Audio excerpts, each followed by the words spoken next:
ఆ యముడి విగ్రహం వెనక్కి వెళ్తే మన అడవిలోకి వెళ్ళిపోవచ్చు. కళ్ళు మూసుకొని యముడి మనసారా వేడుకో, కోరుకున్నది జరుగుతుంది. నేను ఊరు వదిలి ఎలాగైనా తప్పించుకుని పారిపోవాలి. ఈ పెళ్ళి అస్సలు జరగకూడదు. బంగారు కోడి, యముడు నీ కోరిక విన్నాడు. గోదావరి, బంగారు కోడిని తీసుకురా.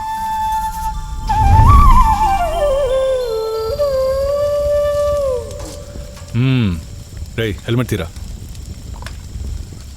తెల్లవారితే పెళ్ళి, అంతలోనే ఏంటి తొందర? అంత ఇష్టమా బంగారు కోడి? చూసి తెలియట్లేదా, వదిని పారిపోవాలనుకుంది. అవునా? నిజమా బంగారు కోడి? ఓ, దారిలో సేఫ్టీ గన్ను, ఊరికెళ్ళడానికి డబ్బులు నగలా? సూపర్గా కొట్టేసింది కదరా. ఎంతైనా మా అక్క కూతురు కదా, మా రక్తమే కదా ఉంటుంది. మన జాతిలో అమ్మాయిలు కుర్రాల మనసుని మాత్రమే దోచుకోవాలి, సొమ్ముని కాదు. ఏం పురుషోత్తం? అవును అవును. ఏంటి గోదావరి, తనకి హెల్ప్ చేస్తున్నట్టు నటిస్తున్నావా లేక హెల్ప్ చేస్తున్నావా? రే ముయిరా, పెళ్లి కూతురు ఈ విధంగా రాత్రుల్లో తిరగకూడదు. తీసుకున్నా. నేను నిన్ను చేసుకోవడం ఇష్టం లేదు అంటున్నాను కదా, ఎందుకు ఇలా ఫోర్స్ చేస్తున్నావు? నువ్వు అడిగేది న్యాయమే, నీకు అన్ని హక్కులు ఉన్నాయి. కానీ మీ మావయ్య సమాధానం చెప్పే మూడ్లో లేడుగా.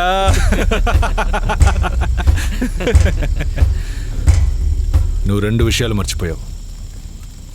ఇది యమసింగపురం, నేను యముడిని. తీసుకుపో. బావా, నాకు ఊహ తెలిసినప్పటి నుంచి మీరు తప్పు చేయలేదు, కానీ ఇప్పుడు తప్పు చేస్తున్నారు. అది మీకే తెలుస్తోంది. తీసుకుపోమ్మని చెప్పాను. బావా, తను ఇంకొకరిని ఇష్టపడింది కాబట్టి అతనికి సొంతమైన పిల్ల. ఇంకొకరికి సొంతమైన పిల్లని కోరుకోవడం తప్పు బావా. కామెడీ ఇది. వాడికి నా బంగారు బుజ్జి చిలక, నా రామచిలక ఇప్పుడు మాటలు నేర్చింది. ఇది యముడు మీద వేసిన ఒట్టు. 14 ఏళ్ల క్రితం నాకు నిశ్చయమైన పిల్ల నా పెళ్ళాం. తాళి కట్టడం కేవలం లాంఛనం. పో. ఏంటి నువ్వు మాట మాటికి పెళ్ళం పెళ్ళం అంటున్నావు? నేను అప్పుడు చిన్నపిల్లని. మీరే ఒట్టేసుకుని మీరే నిశ్చయం చేసుకుని నన్ను పెళ్ళం అంటున్నావు. సిగ్గులేదా నీకు? ఏయ్, బావని మర్యాద లేకుండా మాట్లాడితే ఇంకొకసారి చెప్పను. నేను మాట్లాడుతున్నా. గోదావరి, బావా, యముడి మీద ఒట్టు కాదు. యముడే అయినా సరే ఇష్టం లేని పిల్లకి బలవంతంగా తాళి కట్టడం తప్పు బావా. అది మీరు చేయకూడదు. నేను సమాధానం చెప్పే మూడ్లో లేను. తన్ని తీసుకెళ్ళమని చెప్పాను. 14 ఏళ్ల 15 రోజుల అనేది ముఖ్యం కాదు బావా. తను వాడినే ఇష్టపడుతోంది. మీరు చేస్తున్నది యముడి మీద వేసిన ఒట్టు కోసం కాదు, అతని మీద ఉన్న అసూయతోని ఒప్పుకోండి. ఏంటి ఏంటి ఊరికే 14 ఏళ్ళు 15 రోజులు అంటున్నారు? ఈ 15 రోజులు తన అందం చూసి ఇష్టపడి వెంట తిరుగుంటాడు. తను కురూపి అయినా నేను తీసుకొచ్చి పెళ్లి చేసుకునేవాడిని.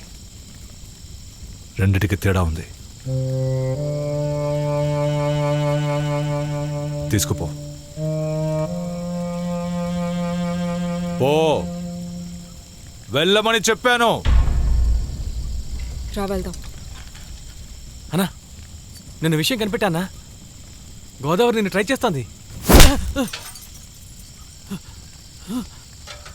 ఎప్పుడు ఏం మాట్లాడాలో తెలియదు.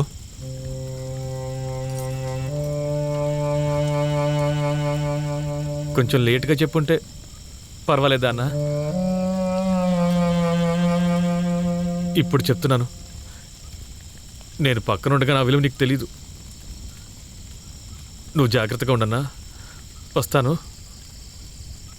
పో, మళ్ళీ రాకు. ఏమిట్రా, నువ్వేమైనా చెప్పాలా? మన జాతిలో ఆడవాళ్ల మీద చేయి చేసుకోవడం తప్పన్నా.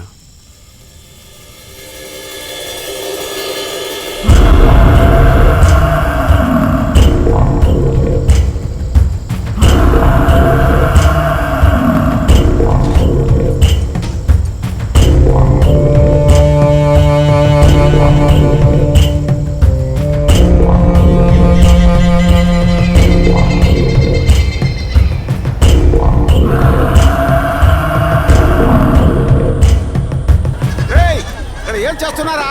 అందరూ అలా నించున్నారండి, తొందర పని చేయండి. ఎదవా, ఆ చిన్న నాన్న పిల్లిరా, ఎక్కడ వెళ్ళిపోయాడు వాడు? ఏంటో దిక్కులు చూస్తాను, పోడ్రా.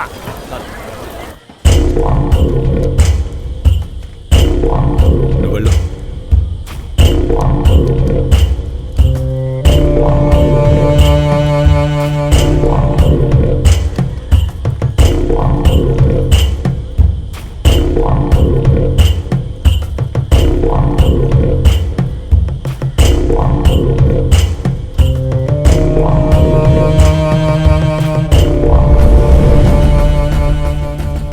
మూసుకొని యముడిని మనసారా వేడుకో, తప్పకుండా ఏదో ఒక రూపంలో వచ్చి కాపాడతాడు. నిన్న కూడా ఇదే అన్నావు.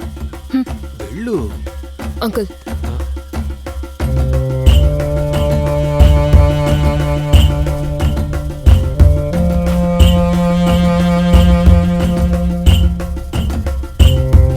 అంకుల్ ఒక ప్లాన్. నువ్వు వేసే ప్లాన్లన్నీ ఫెయిల్ అయిపోతున్నాయి కదమ్మా. అందుకని ప్లాన్ వేయకుండా వదిలేయలేం కదా అంకుల్. అందుకే నైట్ ఒకటి ఆలోచించాను. చెప్పు, ఏం ఆలోచించావు? రండి. అమ్మమ్మ ఆ, వద్దని చల్లగా చెప్పమ్మా. ఉండు, పెళ్ళయ్యాక మాట్లాడదాం. అయ్యో అయ్యో, ఏంటమ్మా ఇది అన్యాయంగా ఉంది. అంకుల్ నువ్వు ప్లాన్ వేస్తున్నావు అని చెప్పి నాకు స్కెచ్ చేస్తున్నావు. ఇలాంటివన్నీ అంకుల్, నాకు అలవాట్లేదు. అలా ఏం అవ్వకండి అంకుల్. లేదమ్మా, తప్పకుండా లేదు. ఏదైనా అవుతుంది. నేను నిచ్చెనెక్కడానికే భయపడతాను. నువ్వు దానివి. అంకుల్ మీ కూతురు జీవితం గురించి చెప్పేది ఆలోచించండి. వినమ్మా, నాకు భయంగా ఉంది. నన్ను వదిలేయమ్మా. అయ్యయ్యో. రే ఆచారం, ఇక్కడేం చేస్తున్నావు? అక్కడ వంట దగ్గర ఎవరు లేక నేను కష్టపడుతుంటే వచ్చి సాయం చేయొచ్చు కదా. పోయా. ఏంట్రా ఇది మర్యాద లేకుండా? నీకన్నా వయసులో పెద్దోండ్రా. పోర్రా. చిన్నయ్యన్రా. వెళ్తావా తన్నులు తింటావా? పోరా పోరా. అమ్మా గోదావరి, చివరిసారిగా ఒకసారి ఆలోచించమ్మా. తాళిబొట్టు తీసి ఇవ్వండి.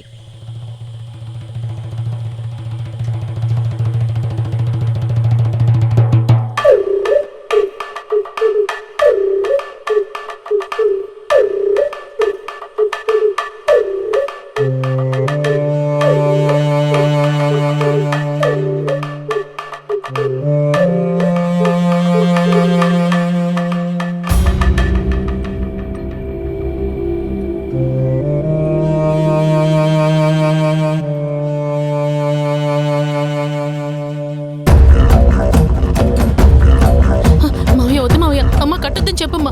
అమ్మమ్మ నేను అప్పుడు చిన్నపిల్లనమ్మమ్మ. త్వరగా కట్టమంటుంది, కట్టేమ్మా. అమ్మమ్మ మీ ముగ్గురు వేసుకున్న ఒట్టుకి నేనెందుకు బలైపోవాలి?